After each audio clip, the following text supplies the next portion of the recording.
the neighborhood was really like an extended family.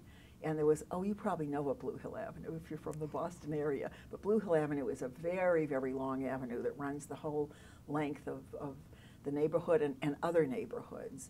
And it was very colorful. It was, as I think about it now, it was like growing up in a foreign city, because it would close down for Shabbos. It would open for Saturday night with lights and stores open.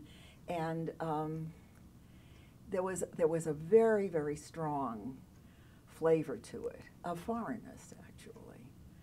And I liked that. And as I thought about it as I was growing up, I liked it. I realized it was something unique, which incidentally is the reason I volunteered for this. I thought if nobody from Mattapan has come and given you their impressions, you have to know about Boston.